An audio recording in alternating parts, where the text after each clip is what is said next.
Absolutely. This is marketing. This is marketing. And embarking on a political campaign is a form of marketing. So it's how you pitch the product, right? Who you pitch it to, and when you pitch it. You got that? Right? It's that and that's all marketing. That's what this is about. So, but now this is specifically about the message, and we're gonna get there now. And let's use some some marketing or some other products to make the connection here. So we see how it works. So the theme is the overarching rationale for the campaign. Remember that you got to have a theme. What's the theme for this campaign, or this political campaign, or this cause? What's that theme? Because that theme is that overarching rationale for that campaign that you're embarking on, right? So, for instance, campaigns really boil down to a change versus continuity theme, right? So, Bill De Blasio, let's come home. Let's leave Chewy in Chicago. I'll get to Chewy. But Bill De Blasio, did he have a change, or he have a continuity, or a continuity change? Who had the continuity theme? I could do that. Who said that? Christy Quinn. Christy Quinn had Billy Thompson too. It was, yeah, very much so.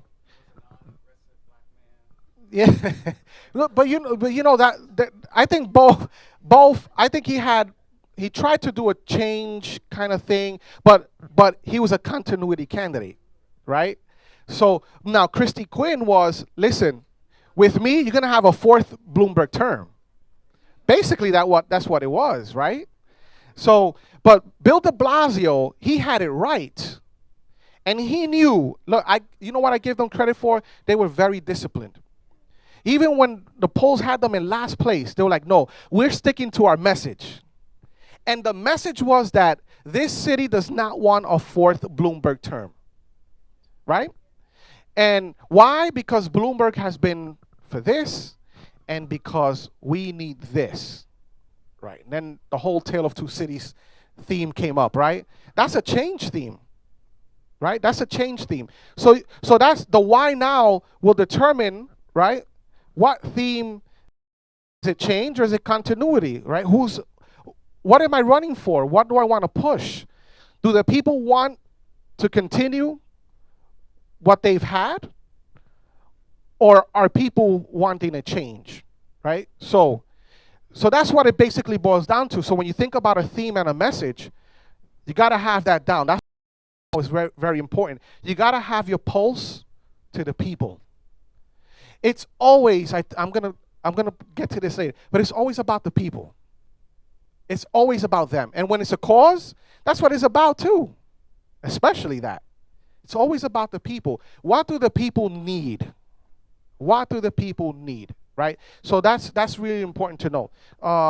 Did you have your hand up? Oh, no? Okay. So a couple examples. 1980, I was 2 years old then. But I know my history. So Reagan's theme was, are you better off today than you were 4 years ago? Obviously, the people said no. Jimmy Carter was booted out of office, and Reagan comes in. And Reagan 4 years later, right? That was the change theme. Now Reagan 4 years later, he wants continuity. So it's morning in America again, folks. Right? That was a continuity theme, but very nicely pitched. Right? So we go down to Bill Clinton, 92. Now I remember that. I was just starting high school, but I remember I was following politics since 10 years old. And Jesse Jackson's race in 1988 did it for me. And I was, why are people, remember I was raised in East Harlem. Why is this such a big deal for many of my neighbors? And that's what, so Jesse Jackson's 88 campaign, that's when the bug it hit me. So 92, Clinton was, the thing is change versus more of the same. So now keep in mind, George Bush, the father, right, he came on, he served a term, but he was Ronald Reagan's vice president. So basically he's serving out a third Reagan term. So, and Clinton goes, wait a second, we've had enough. 12 years is enough of Reagan, Bush. It's time for a change, right? So Carville came out with this, change versus more of the same, and the term, it's the economy, stupid, right? So they brought it down to the very nitty gritty. It was about, look at this, very rare that a president loses after winning a war. George Bush lost after winning a war because it was the economy, right? But it was change versus more the same. Clinton 96, continuity, baby. Let's build a bridge to the 21st century, right? So that's really important to at least see how campaigns pitch this kind of stuff and build their themes.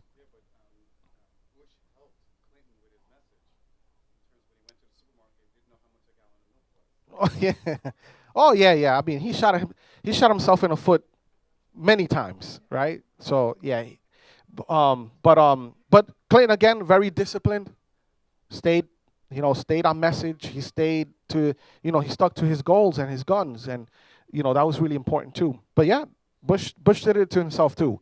Obama '08, change we can't believe in, right?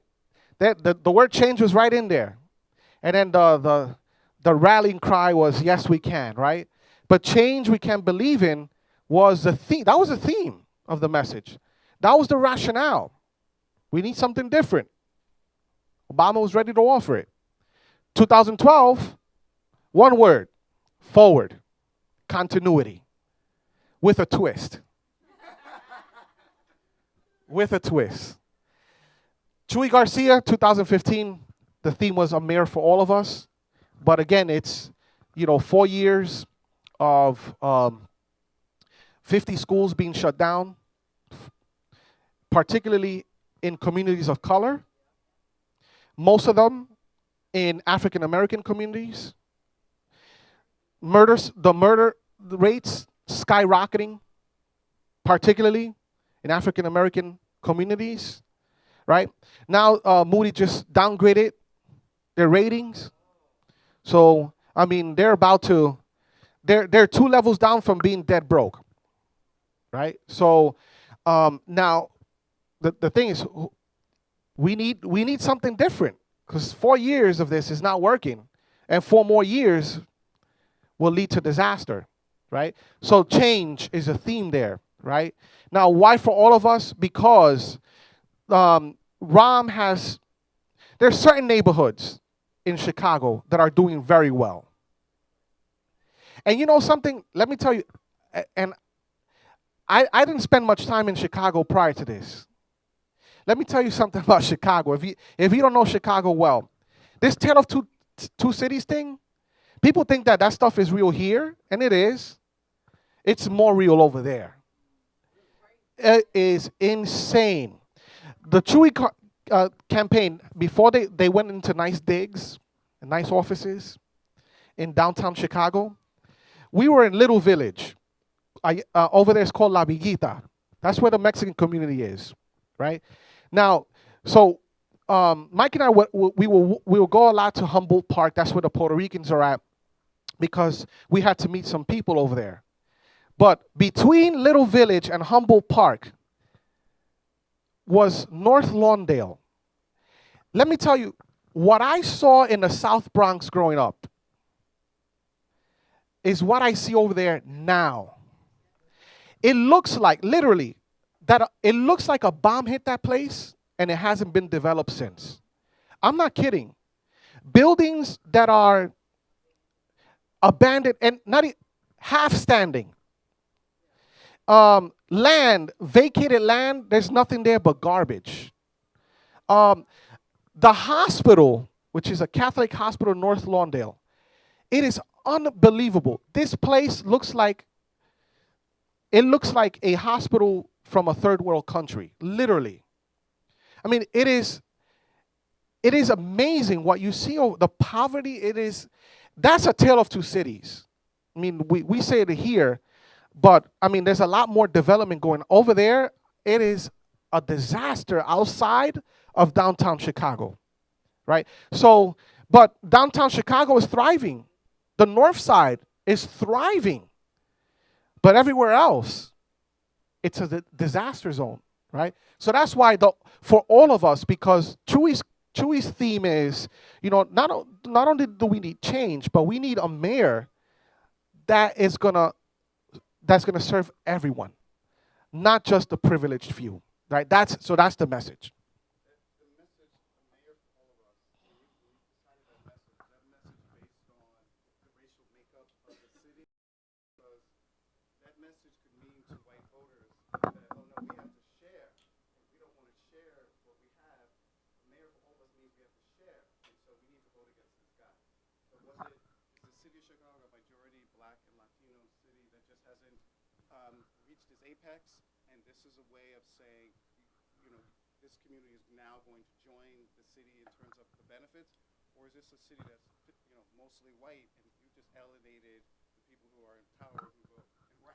Yeah.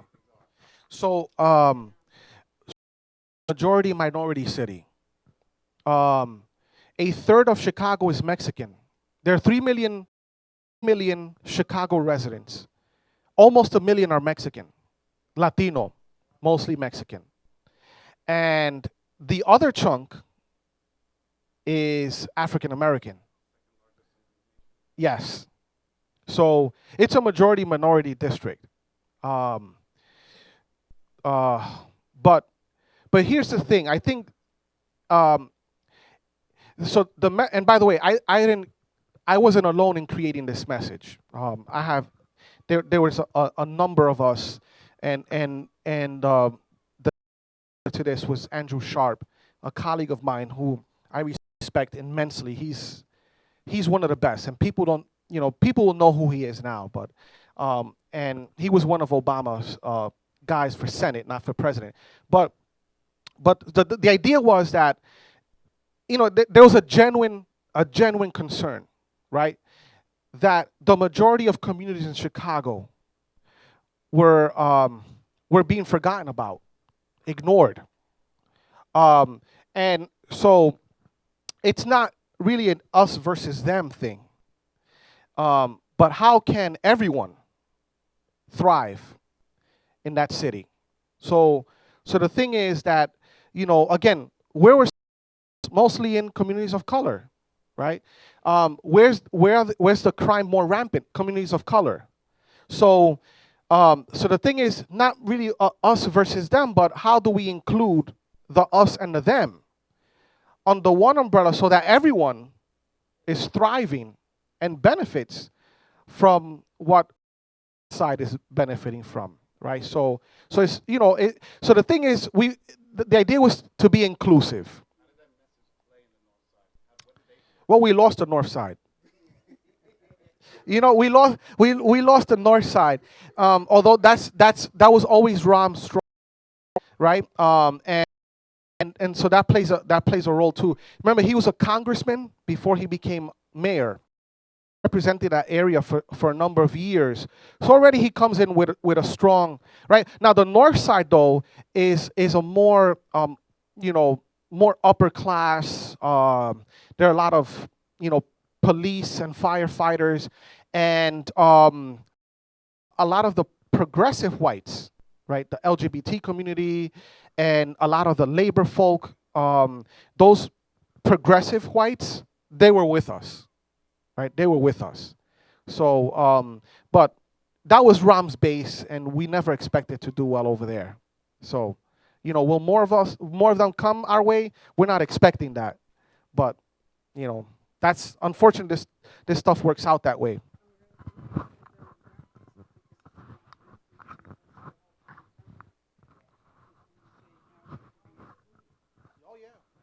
Um, the thing is, she says that message appeals or can motivate a higher turnout, and that was part of the goal. But so the model here, and I said, how many remember the David Dinkins era, the first election? All this coming in, and I said it. I saw it from in order for Chewy to be successful, the David Dinkins '89 model had to be followed over there. The same type of coalitions had to be built, right? The same type. So it's people of color, progressive whites, labor groups, these people had to come together. LGBT had to come together in order to make this happen.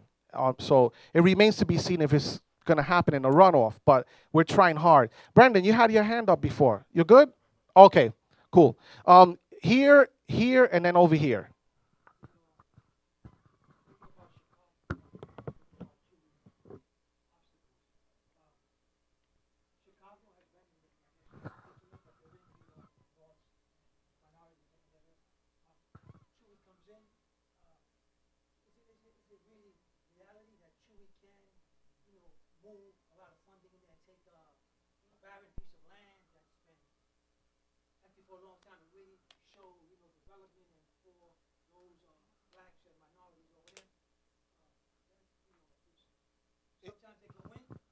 Yeah.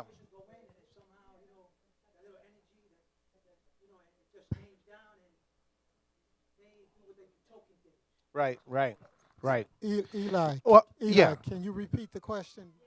Okay. So the question is, will Chewy do if elected for those communities that have been? Yeah. Right, right. Yeah. No, I mean, here's a lot of work needs to be done. Can it be done? Yes, it can be done. Will Chewy do it? Kind of man he is, he he will try to do that. And he's yeah, that's true. He's only one, and it takes time, really. Decades of neglect. It's gonna take decades, right? But I think he will start to make something happen. Um, so he is one of the most impressive candidates that I've ever worked with, and one of the things that I like about the man is that he's really genuine. And actually, James told me he met him in '87. He's really genuine, and the Chewy I know is what he says. He sticks to that. So he is really he is. This business, there are very few, but he is one of those few. He is. Over here, and then back there.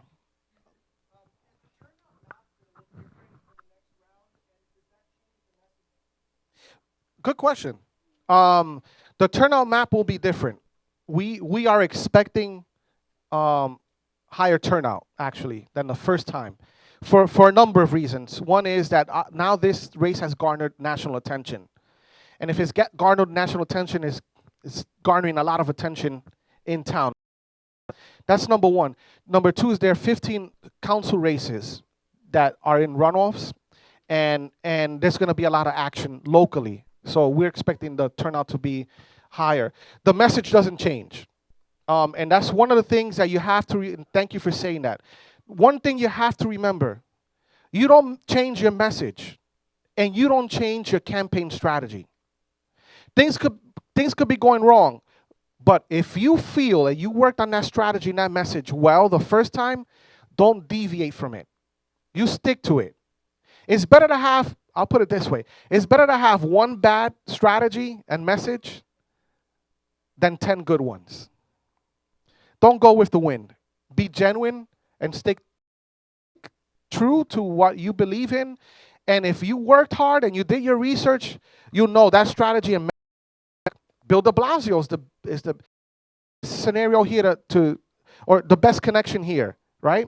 6 weeks out, 6 week out from the primary, 6 weeks, and he's what, third, fourth place. He stuck to his guns. No, this is the message that's gonna appeal to the people of New York City. He ended up winning, avoiding a runoff at that, right? So that was a good example. You stick message and the same strategy. And I guarantee you, if de Blasio would have went into a runoff, the message would have been the same. Our message will be the same. We feel that it's a message that appeals to the Chicago. It's the right time for that message, right? So we're gonna stick to that. Good question though, because that plays into some of the questions we've offered before. Here and then back there. Just two quick notes. The sentence or the message of two themed cities. Don't you think that's becoming a nationwide issue? You have places like Bridgeport, Philadelphia, Cleveland, part of Los Angeles, and I don't think on the national level that's being addressed. The other point is that the messages that you were showing on the prior slide, my question is, do you think that the politics in the United States have gone into a one-term, two-term, depending on the economy? So you have like political parties that have 2 terms, and then the change is required. Most, if the economy's not doing well, see a change. Yeah. Yeah. And the messages do focus on that. But my question is, do you see that these politics nationwide changing every 2 terms automatically? Yeah. So your first question, which was also I think a concern, but Tale of Two Cities is a national thing. In fact, look at this. Just pay attention to the messaging that's beginning to be played out in the presidential election. I would have never expected 8 years ago, 12 years ago, 16 years ago, for Hillary Clinton to speak about equality. Right? I mean, geez, where did that come from? Yeah. But wait a second. The Republicans are not staying behind either. Right? There's some of them, that are speaking about this income inequality thing, which is real.